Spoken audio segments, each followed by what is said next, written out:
A minha conversa hoje é com o Dr. Joel Renaud Júnior. Joel, a mulher quando está na TPM, muitas vezes o pessoal fica desesperado, quer sair todo mundo de perto, né? E elas falam muitas falam que tem assim aquela loucura para comer chocolate. Por que dá essa vontade tão grande de comer chocolate, de comer doce, né? O que de fato ocorre? E por que não pode comer? Na realidade, assim, se a gente for analisar, há alguns alimentos que, por exemplo, eles podem ter um efeito psicoestimulante, né, em excesso, por exemplo, porque tem a xantina, tem uma série de substâncias, por exemplo, a cafeína, que em excesso podem causar aumento de irritabilidade, tudo isso. Agora, instintivamente, por que às vezes se procura doce? Porque a gente encontra o precursor, muitas vezes, da serotonina, que é o triptofano, né? Então, muitas vezes, essa vontade por açúcar, por doce, tem muito a ver com essa história toda. Entendi. E qual é o papel da sociedade? Como é que a sociedade está agindo em relação à TPM? Veja bem, eu não sou... sociólogo. Eu não sou sociólogo, não sou careta, mas assim... eu acho que tem que se repensar um pouquinho no papel da sociedade com as mulheres que sofrem de TPM.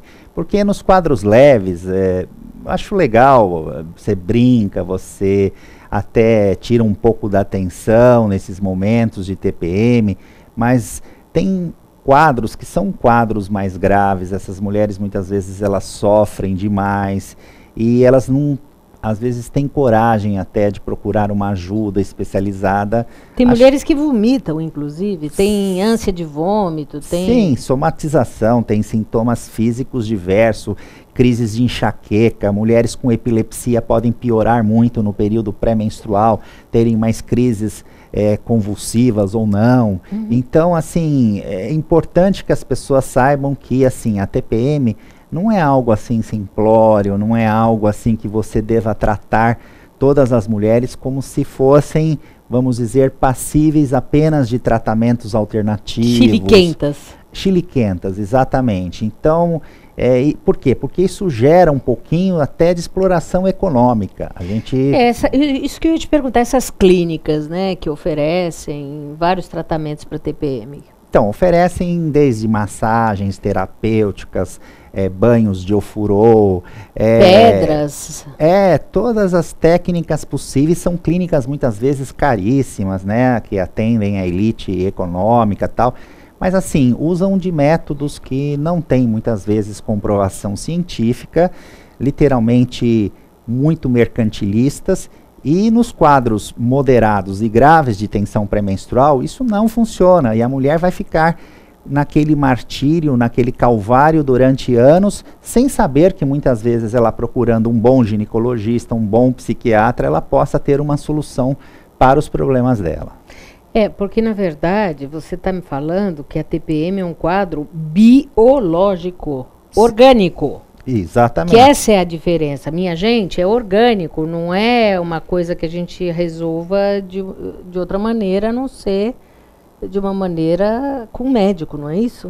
Sem dúvida. É importante que as pessoas saibam que tem trabalhos hoje que atestam que se trata de uma disfunção serotoninérgica, tem alteração genética envolvida. Sim, então importante isso. Não é uma questão sociocultural, né, que dependa só do meio, dependa só de uma vontade, de uma motivação pessoal desta mulher. Então isso é muito importante que fique claro para as pessoas, porque acabam muitas vezes essas mulheres sendo negligenciadas, não incentivadas e pior, os maridos, os companheiros, eles também precisam muitas vezes participar em conjunto com a mulher dos tratamentos em trabalhos psicoeducacionais, porque eles precisam também entender como eles têm que lidar com a mulher em termos não só de tratamento, mas de convívio. Agora, você tocou num assunto, você falou que mulheres que sofreram algum tipo de abuso tendem a sofrer mais de TPM? Tendem a sofrer mais de transtorno disfórico pré-menstrual, que é essa forma mais grave de TPM, tendem a sofrer mais de depressão em qualquer parte do ciclo reprodutivo feminino, sem dúvida alguma. E isso raramente, às vezes, é investigado nos consultórios de ginecologia, por exemplo, nos quadros de depressão feminina. História de abuso físico e sexual na infância ou adolescência. Mas isso não descarta a parte biológica dos transtornos? Não. Na realidade, qualquer transtorno mental você tem uma complexa interação de fatores biológicos e psicossociais. Sim. E as pessoas precisam ter noção. Você sabe porque você é psicólogo, mas assim, a grande parte das pessoas, elas não veem por esse lado. Infelizmente, ainda existe esse preconceito. E existe muito estigma, né? As pessoas acharem que é falta do que fazer, que é falta de preocupação, e na verdade não é nada disso, né? Exatamente. É interessante que as pessoas parecem que precisam viver, passar por aquela situação para se sensibilizar. Sim. A gente vê muito isso no consultório, na vida prática.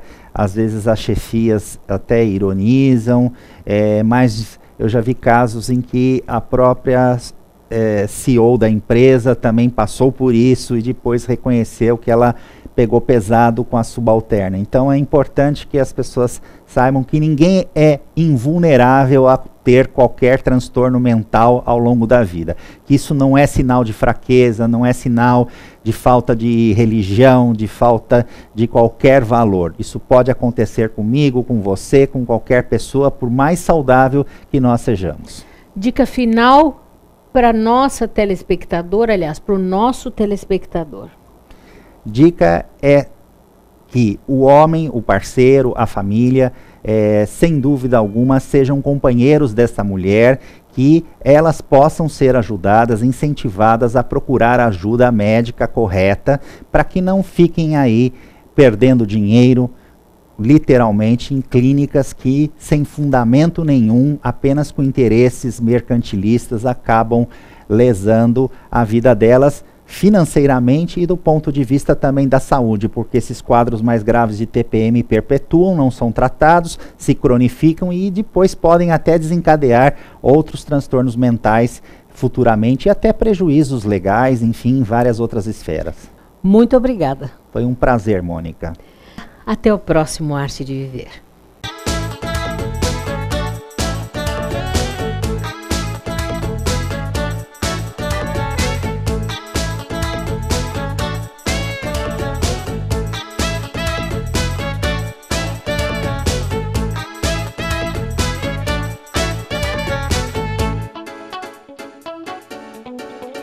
Thank you.